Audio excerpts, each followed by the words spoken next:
In the remote wilderness of the Amazon basin, where two different worlds collide at the edge of flooded forests, an impossible scene was about to unfold. A massive 20-foot anaconda had discovered what seemed like an easy meal. Two lost baby animals, confused and vulnerable. One was an Asian elephant calf separated from a traveling circus convoy during a river crossing. The other, a grizzly bear cub, somehow thousands of miles from its natural habitat.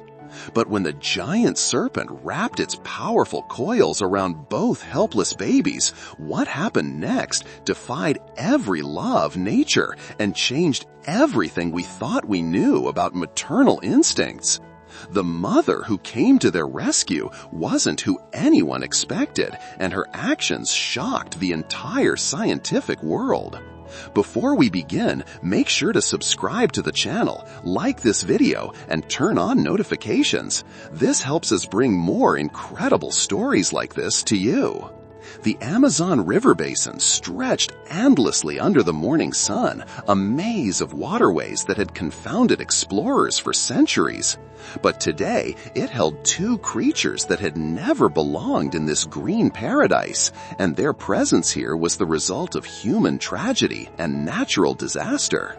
The elephant calf, barely 6 months old and weighing 200 pounds, stood knee-deep in murky water at the river's edge. Her name was Maya, and she had been part of a small traveling circus that attempted to cross the river using a makeshift ferry 3 days ago.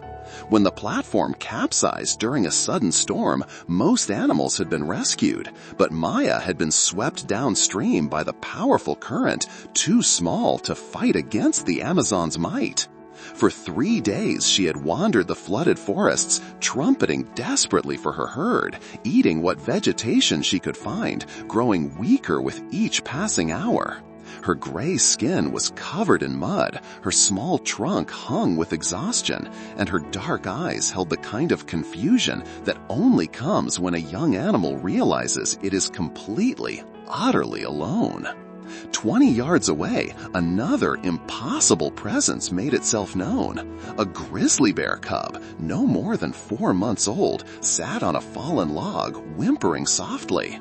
This was Bruno, and his story was even stranger than Maya's. He had been part of an illegal exotic animal shipment bound for private collectors in South America when the transport truck crashed on a remote highway near the Amazon basin. In the chaos that followed, several animals had escaped, including Bruno, who had wandered for days through terrain that bore no resemblance to the North American wilderness where he belonged. The cub's thick brown fur was matted with mud and leaves, his small paws cut from unfamiliar terrain, his golden eyes bright with fever from infected scratches. Like Maya, he was dying slowly, not from any single injury, but from the accumulated stress of being in a world where he didn't belong. Neither animal knew the other existed until Maya's trunk call echoed across the water. Bruno's head lifted, ears perked. It wasn't the sound of his mother, but it was the sound of distress, something he understood completely. Maya heard Bruno's answering whimper and turned toward the sound. Two species, separated by evolution and geography, found themselves staring at each other across the flooded Amazon forest. Neither saw an enemy or even a strange creature. They saw what they both were, lost babies, frightened and alone. Maya took a tentative step toward the log where Bruno sat. The cub didn't run. He was too weak, and besides, this gray giant seemed as harmless and confused as he felt. When Maya reached the log, she gently touched Bruno's matted fur with her trunk, a gesture of comfort that transcended species. Bruno leaned into the touch, his small body relaxing for the first time in days. They were different in every way imaginable, yet in this moment they were identical.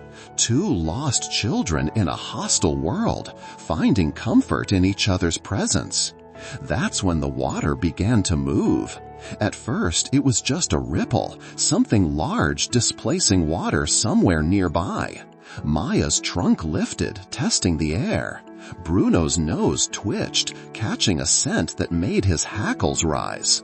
Maya trumpeted an alarm, a sound that echoed across the water like a cry for help that would never come.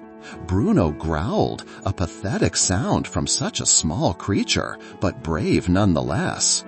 Both babies pressed closer together, instinctively knowing that whatever approached from beneath the dark water meant death. The anaconda's head broke the surface 30 feet away, and both babies fell silent.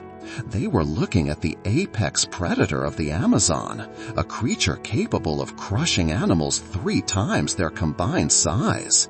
Its eyes were cold, calculating, and locked onto them with the focus of a predator that hadn't eaten in weeks. The giant serpent began to move toward shore, its massive body creating a wake in the still water. Maya and Bruno huddled together on the log, 2 lost babies about to face the most terrifying predator on Earth. And in that moment, they had no idea that salvation would come from the most unexpected source of all. The anaconda moved through the water like living shadow, its 20 feet length undulating with hypnotic grace. This was Tatana, a female green anaconda who ruled this stretch of the Amazon with absolute authority. At 400 pounds of pure muscle, she was one of the largest serpents ever recorded in the wild. And she hadn't survived 15 years in this hostile environment by being merciful. Tatana's last meal had been 3 weeks ago, a capybara that had lasted only days before her massive metabolism demanded more. She had been patrolling her territory when the strange scents reached her. Creatures that didn't belong, young and vulnerable, exactly the kind of easy prey that made the difference between survival and starvation. Maya pressed closer to Bruno on the fallen log, both babies trembling as the enormous serpent approached. The elephant calf's instinct screamed danger, but her legs felt frozen. Bruno's growls became whimpers as his bear cub brain processed the size of the threat moving toward them. Tatana's head emerged fully from the water, revealing a skull as large as a dinner plate and jaws that could unhinge to swallow prey much larger than either of these strange young animals. Her forked tongue flicked out repeatedly, tasting their fear in the humid air, confirming what her heat-sensing pits had already told her. Warm-blooded, terrified, and perfectly sized for her needs. The giant serpent began her approach to shore, her powerful body moving in the distinctive scurve motion that had made anacondas the most feared predators in South America. Water cascaded off her dark green scales, each one the size of a silver dollar, creating intricate patterns that seemed to shift and change in the dappled sunlight filtering through the canopy. Maya trumpeted again, a desperate call that echoed across the empty forest. But who would hear her? They were miles from any human settlement, deep in a wilderness where few people ever ventured. Bruno added his voice to hers, not a roar, for he was too young for that, but a mournful wail that spoke of homesickness and terror. Tatana's response was silence. Predators don't announce their attacks. The log where the babies huddled extended about 10 feet into the water, with the shore another 8 feet behind them. It was a perfect trap. The babies couldn't retreat onto land fast enough to escape, and the water belonged entirely to Tatana. She had executed this exact scenario hundreds of times with different prey. When the anaconda was within striking distance, she paused, her massive head weaving slightly from side to side as she calculated the perfect angle of attack. Maya weighed perhaps 200 pounds, Bruno maybe 40. Together, they represented enough calories to sustain her for weeks. Her primitive brain processed the logistics. Take the smaller one first to eliminate its mobility, then coil around the larger one before it could escape. Titania struck with the speed of lightning. Her massive coils erupted from the water. 20 feet of muscle-bound death launching toward the log with impossible grace. But instead of taking them one at a time, something made her change tactics mid-strike. Perhaps it was their proximity to each other, or perhaps some predator instinct that said, secure both before either can escape. Her coils wrapped around both babies. Titania struggled desperately, her small trunk flailing, her legs kicking uselessly against coils that felt like steel cables covered in leather. Bruno had stopped making sounds altogether. His small lungs couldn't expand against the pressure surrounding him. Titania's eyes showed no emotion, no malice, just the cold calculation of a predator doing what millions of years of evolution had designed her to do. She adjusted her grip, settling into the rhythm of the kill, her body becoming a living prison from which nothing had ever escaped. But as she squeezed tighter, preparing for the long minutes it would take for both babies to suffocate, Titania felt something she had never experienced in 15 years of hunting. The ground beneath the water began to shake. At first it was subtle, just a vibration that she felt through her body where it touched the riverbed, but it was growing stronger, accompanied by a sound that seemed to come from everywhere at once, a rumbling that was part earthquake, part thunderstorm, and part something else entirely. Titania's head lifted, her predator instinct suddenly screaming warning. In all her years of hunting, she had never heard anything like this sound. It was approaching fast, growing louder with each second, and it carried with it a tone of absolute fury. Whatever was coming had heard Maya's trumpeting calls for help, and it was not happy. The sound that reached Titania's senses was unlike anything in the Amazon's natural symphony. It wasn't the roar of a jaguar, the bellow of a caiman, or the scream of a harpy eagle. It was something that belonged to a different continent entirely, yet somehow thundered through the South American rainforest with earth-shaking power. 3 miles away, Kessie had heard her baby's call. Kessie was a 35-year-old African elephant matriarch, standing 11 feet tall and weighing 6 tons of protective fury.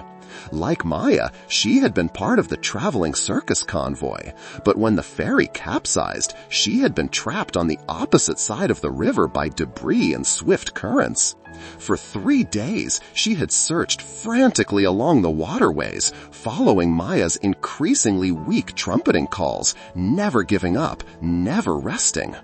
Unlike Maya, Kessie knew exactly where she belonged and exactly how to survive in hostile terrain. She had lived through droughts in the Kalahari, faced down lions on the Serengeti, and led her herd through dangers that would have destroyed lesser animals. The Amazon might be alien to her, but survival was her mother tongue. When Maya's desperate shriek of terror cut through the forest air, Kessie felt something ignite in her massive chest that was older than civilization, stronger than fear, and more unstoppable than any force in nature. A mother's love, she charged. 6 tons of elephant in full charge is a force that reshapes landscapes. Trees that had stood for centuries snapped like twigs. Vines that could stop a truck tore like spider webs. The very earth trembled under feet the size of dinner plates as Kessie smashed through the Amazon rainforest like a gray avalanche. Birds exploded from the canopy in panic. Monkeys screamed warnings that echoed for miles. Every creature within a half-mile radius knew that something massive and unstoppable was moving through their world, and they fled accordingly. But Kessie wasn't just charging blindly. She was following Maya's scent trail, her trunk reading the story of her baby's 3-day journey through signs invisible to any other creature. Each broken branch, each footprint in the mud, each place where Maya had rested or fed told Kessie exactly where to go. The sound of her approach reached Titania a full minute before she arrived, a rumbling that seemed to come from the earth itself, growing louder and more menacing with each passing second. The Anaconda had never heard anything. The sight that greeted her stopped her charge for exactly 1 second, time enough to assess the situation and feel her protective fury multiply tenfold. Her baby, her precious Maya, was wrapped in the coils of a predator larger than anything that existed in Africa. And beside Maya, another baby, different species, different continent, but unmistakably a child in mortal danger. Kessie's trumpet of rage shattered the morning air. It was a sound of such primal fury that it seemed to split the sky itself. Birds fell silent, the wind stopped, even the river seemed to pause in its eternal flow. Titania, for the first time in her adult life, felt fear. She was looking at something that dwarfed even her impressive size. Kessie stood 11 feet tall at the shoulder, her massive head crowned with tusks that gleamed like ivory swords in the morning sunlight. Her ears were spread wide in full threat display, making her appear even larger, while her trunk moved in aggressive patterns that spoke of violence to come. But it wasn't Kessie's size that filled Titania with sudden terror. It was her eyes. The Anaconda was looking into the gaze of a creature that had traveled 3 days through hostile terrain, never sleeping, never eating, focused on only one thing, finding her baby. And now that she had found Maya, nothing in the world would stop her from reclaiming her child. Kessie took 1 step forward, and the earth shook. Her message was simple and absolute: release them or face the consequences.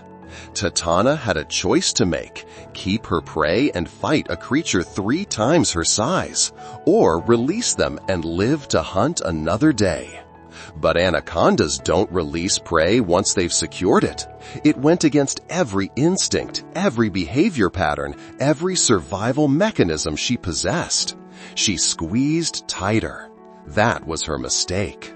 Kessie's response was immediate and terrifying.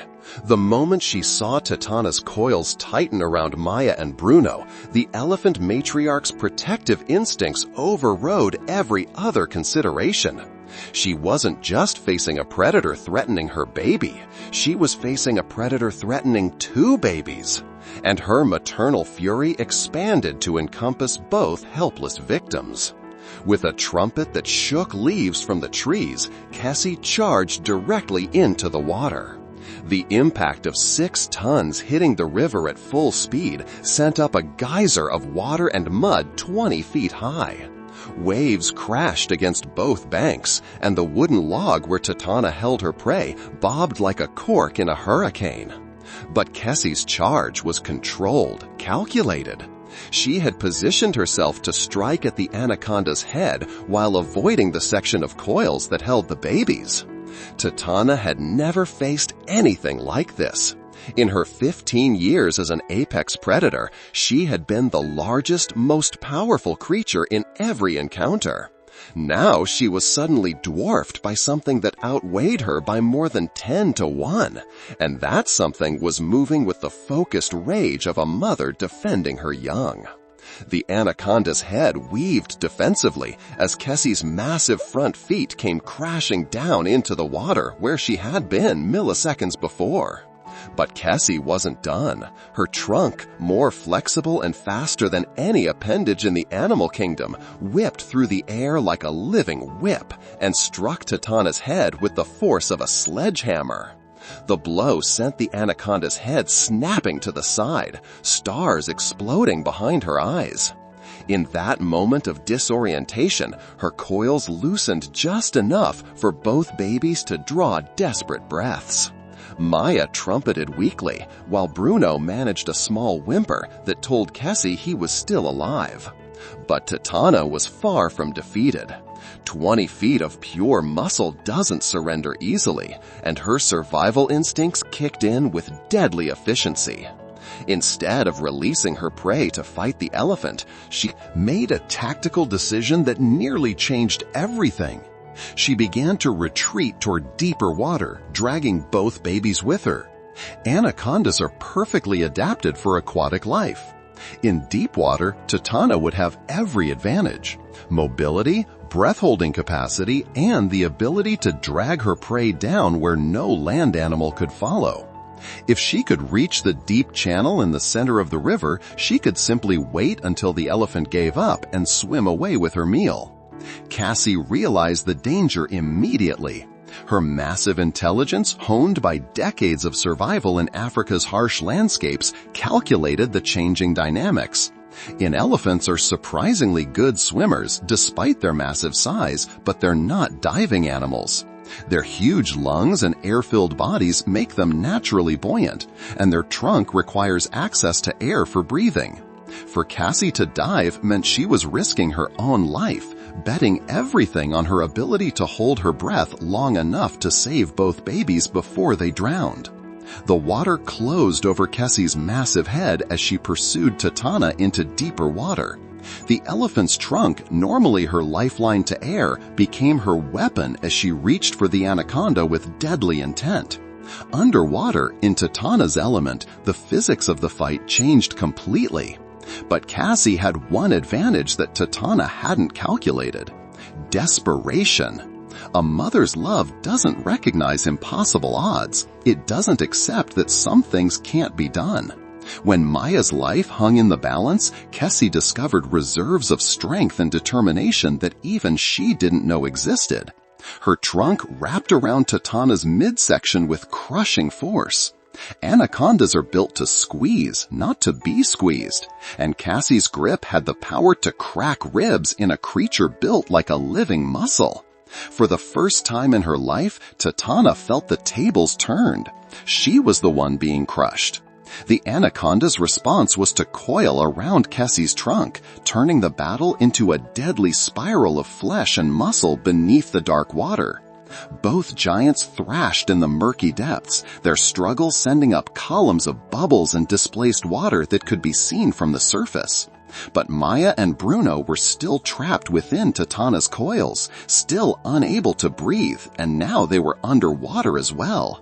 The babies had perhaps seconds of consciousness left before they would drown in the embrace of a predator who was herself locked in mortal combat.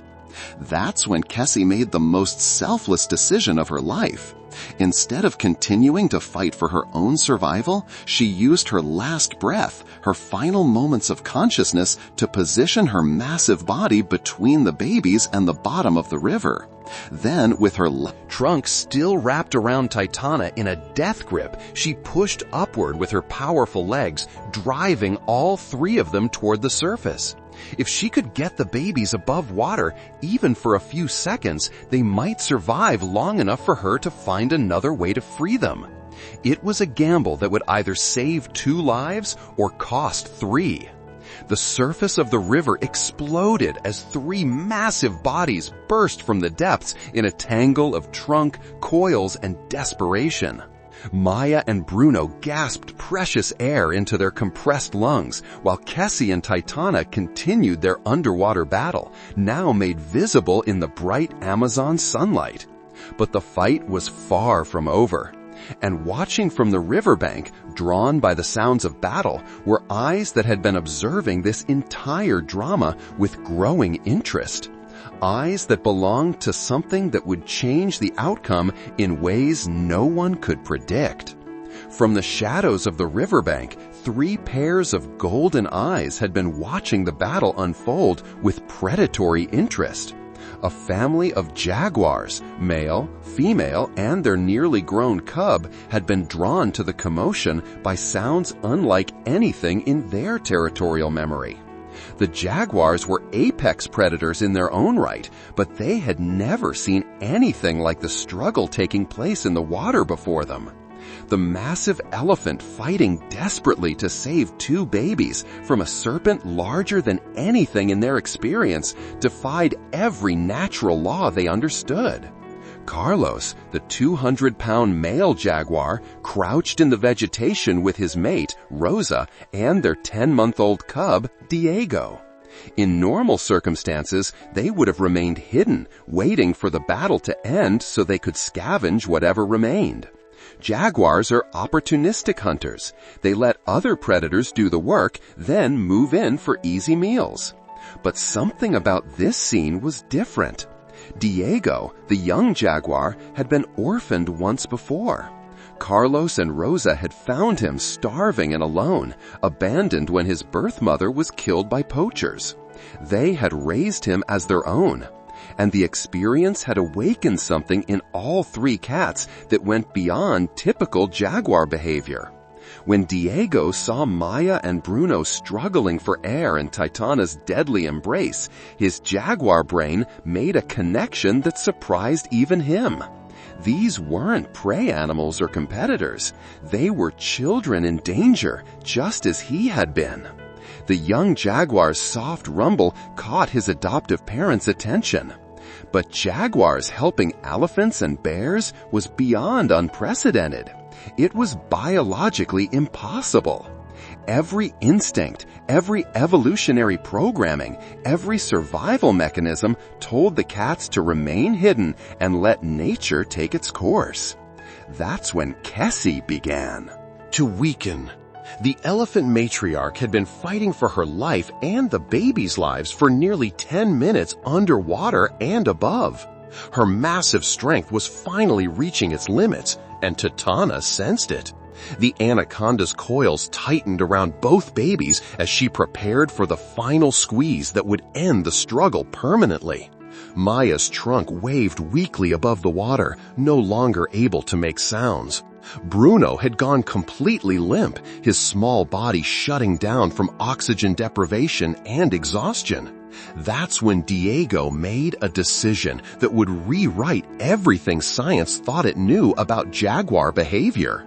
The young cat launched himself from the riverbank.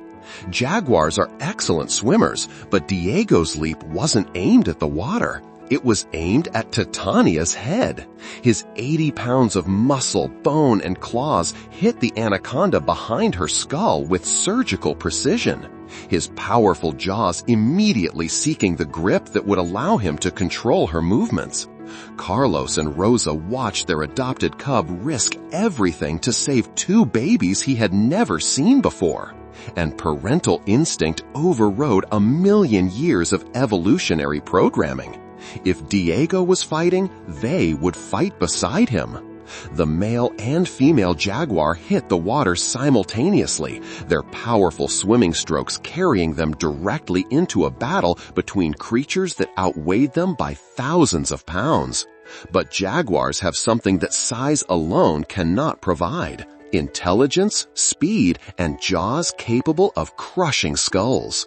Rosa positioned herself near Maya, using her claws to find purchase on Titania's coils and her powerful hind legs to push against the serpent's body, trying to create space for the elephant calf to breathe. Carlos went for Titana's midsection, his massive jaws clamping down on the anaconda's spine with bone-crushing force. Titana found herself under attack from 4 different directions. Kessie still held her with an elephant's crushing strength, while 3 jaguars used their natural weapons to inflict damage any anaconda was designed to withstand. The giant serpent's primitive brain calculated rapidly.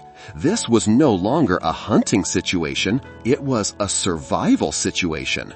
For the first time in her 15-year life, Titana made the decision to release her prey. Her coils unwound with shocking speed, and suddenly Maya and Bruno were free, gasping and choking, but alive. The elephant calf immediately swam toward her massive bulk, while Bruno, too weak to swim, was gently pushed toward shore by Rose's careful nudges. But the battle wasn't over. Releasing the babies had given Titania mobility, and an angry, injured Anaconda with full freedom of movement was perhaps more dangerous than one focused on feeding. What happened next would test whether this impossible alliance of species could survive. When their mutual enemy was no longer restrained by prey in her coils, Titania was about to show them why she had survived 15 years as the Amazon's apex predator. Free from her commitment to holding prey, Titania transformed from hunter to pure predator. Her 20 feet of muscle moved through the water with terrifying grace. No longer constrained by the need to maintain a crushing grip, she was injured, angry, and now she was fighting for her life against multiple opponents. With a powerful surge, the giant serpent dove toward the deepest part of the river, carrying Carlos with her. Jaguars are excellent swimmers, but they can't hold their breath as long as anacondas. Titania's strategy was simple: drag the male jaguar down until he was forced to release his grip to surface for air. Carlos felt the water pressure building around him as they descended, but he refused to let go. His powerful jaws maintained their crushing grip on Titania's spine, while his lungs screamed for air. He knew that if he released the anaconda now, she would return to the surface with renewed strength and deadly intent. Rosa saw her mate's danger and made a decision that exemplified everything remarkable about this day. Instead of staying safely near the surface, she dove after them, using her powerful strokes to reach Carlos before his air ran out. When she reached him, Rosa did something no jaguar had ever been documented doing. She began to share air with him, mouth to mouth, giving him precious seconds of oxygen that allowed him to maintain his grip on their common enemy. Above them, Diego paced the riverbank anxiously, his young mind processing the reality that his adoptive parents were risking their lives to save babies from a species they had never encountered before. The young jaguar looked between the battle underwater and the two babies recovering in the mud and made a decision that would define the rest of his life. Diego appointed himself their guardian. Positioning his 80-pound frame between Maya and Bruno and the water where the battle raged, Diego sent out a clear message to any other potential threats. These babies were under jaguar protection. His golden eyes swept the forest constantly, watching for caimans, other snakes, or any predator that might see two exhausted babies as easy prey. Maya seemed to understand Diego's protective stance. Using her trunk, she gently touched the young jaguar's shoulder in a gesture of gratitude that transcended species barriers. Bruno, still too weak to move much, managed a small sound that might have been a purr, the first happy sound he had made in days.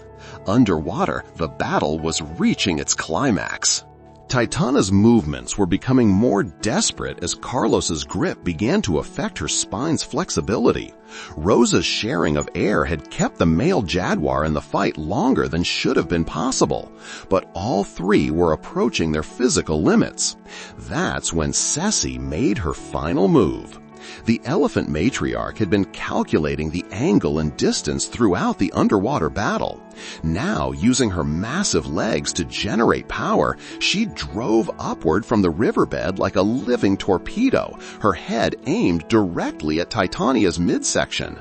The impact when 6 tons of elephant met 400 pounds of anaconda was decisive. Titania's grip on Carlos loosened as the blow drove all the air from her body.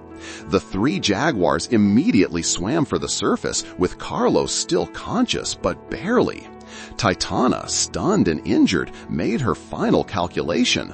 She was outnumbered, outweighed, and fighting creatures that had demonstrated a willingness to die for each other. For the first time in 15 years, discretion overruled valor. The great anaconda released her grip on everything and everyone, allowing the current to carry her downstream toward deeper, safer waters where she could recover from wounds that would take weeks to heal.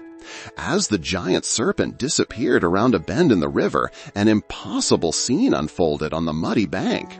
Maya and Bruno huddled together, sharing warmth and comfort. Diego lay protectively nearby, his golden eyes still scanning for threats. Carlos and Rosa groomed each other and their adoptive cub, all three cats purring with the satisfaction of a successful hunt. Though what they had hunted was not prey, but safety for two lost babies. And Cassie, the elephant matriarch, stood watch over them all, her massive bulk ensuring that nothing else would threaten this unlikely family she had helped create. But the most remarkable part of their story was just beginning. 6 months later, Dr. Maria Santos lowered her binoculars and shook her head in amazement. As the Amazon basin's leading interspecies behavior, she had thought she had seen everything the rainforest could offer. But the scene playing out before her challenged every assumption she had ever made about animal behavior. On a sunny riverbank near the spot where their famous battle had taken place, an impossible family was thriving. Maya, now a healthy 400-pound elephant calf, was teaching Bruno how to use his paws to dig for roots, a skill no grizzly bear had ever learned in the Amazon, but one that had kept the young cub well fed in an environment where he shouldn't have been able to survive. The bear, now weighing 60 pounds and showing the robust health of a cub who had never missed a meal. As the giant serpent disappeared around a bend in the river, an impossible scene unfolded on the muddy bank. Maya, now a healthy 400-pound elephant calf, was teaching Bruno how to use his paws to dig for roots, a skill no grizzly bear had ever learned in the Amazon, but one that had kept the young cub well fed in an environment where he shouldn't have been able to survive. The bear, now weighing 60 pounds and showing the robust health of a cub who had never missed a meal, watched intently as Maya demonstrated the technique with her trunk. Diego, the young jaguar, had appointed himself their permanent guardian and playmate. Dr. Santos watched in fascination as the big cat engaged in games with both babies that seemed to combine elements of jaguar hunting practice with elephant social play and bear wrestling. A unique form of interspecies education that existed nowhere else on Earth. Carlos and Rosa maintained a protective perimeter around their unusual family, but they had also learned to adapt their hunting techniques to provide for everyone's needs. Carlos had become expert at fishing in the shallows, where Maya could help him by using her trunk to corral fish into manageable areas. Rosa had discovered that following Maya's foraging led her to new prey species that had previously been outside jaguar hunting territory. But the most remarkable member of their family was Kessie. The elephant matriarch had made a decision that defied everything scientists thought they knew about elephant social structure. Instead of trying to rejoin elephant society or return to the circus life, Kessie had chosen to remain in the Amazon as the adoptive grandmother of this impossible family. She had learned to browse on rainforest vegetation that no African elephant had ever eaten. She had mastered navigating the waterways that were so different from the open savannas of her birth. Most remarkably, she had developed hunting assistance behaviors, using her massive strength to help the jaguars access prey that would otherwise be beyond their reach, while they provided her family with protein sources that the forest couldn't directly supply. Dr. Santos documented it all with the excitement of a researcher who knew she was witnessing something that would rewrite textbooks. Day 180 of observation, she spoke into her voice recorder. The family unit remains stable and continues to thrive. Maya has gained 200 pounds and shows no signs of developmental issues despite her unconventional upbringing. Bruno has adapted to Amazon life better than any bear species ever documented. The jaguar family has expanded their territory and hunting success rates significantly since adopting the babies. And Kessie has become something entirely new, a bridge between worlds, proving that maternal love knows no boundaries. As the sun set over the Amazon, painting the river gold, the impossible family gathered for their evening ritual. Maya and Bruno curled up together, sharing warmth as they had since that first terrifying day. Diego positioned himself as their guardian, while Carlos and Rosa maintained their protective watch. And Kessie, the gentle giant who had started it all, wrapped her trunk around both babies in a gesture that spoke of love deeper than species, stronger than instinct, and more enduring than any force in nature. Their story had begun with a predator's attack and a mother's desperate rescue, but it had become something far more powerful. Proof that family isn't defined by blood or species. It's defined by the willingness to risk everything for those you love. In the Amazon rainforest, where survival of the fittest is supposedly the only law, an elephant, a bear, and 3 jaguars had discovered a truth more powerful than evolution itself, that sometimes the greatest strength comes not from fighting each other, but from fighting for each other. This incredible true story shows us that love has no boundaries, not species, not geography, not the laws we think govern nature. Kessie didn't just save her baby Maya, she saved Bruno and created a family that defied every rule.